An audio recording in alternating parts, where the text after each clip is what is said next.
Ola, where do class consciousness meet with the kind of politics that we play in this country, which many people agree is tribal-based?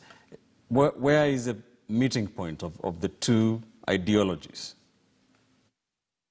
I just want to give you a straight definition because as a scholar, I talk to a lot of people. I have actually had a very good definition of the Asula and then what I want to call conservative, because I think we need to move away from dynasty in order to avoid negativity, which classifies some people, because this is what they say. They say the Asula is the struggling Kenyan who struggles in business or even in employment, because the government taxes is not allowing this person to live a good life, to eke out an existence in an extremely unfair society.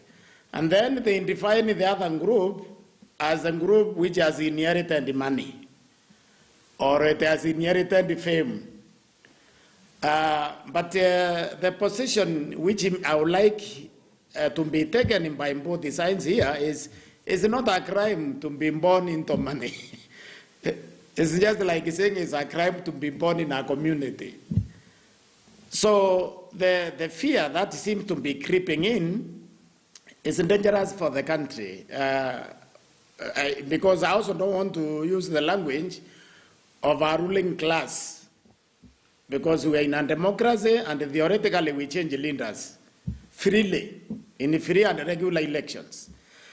So my concern is that I'm not getting effective counter-narrative from what I think is the conservative bloc, which a lot of people would like to belong to that conservative bloc.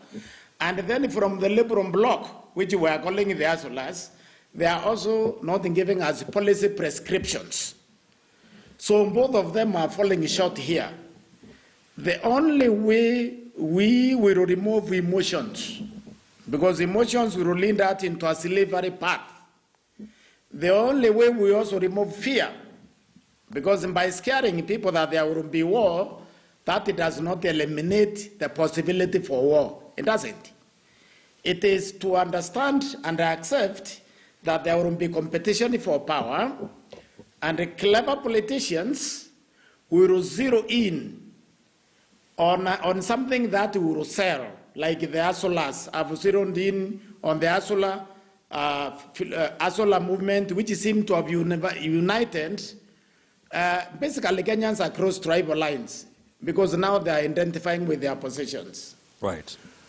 They have managed to move away from tribal mobilization, which has been extremely damaging, and it has not allowed the country to move forward.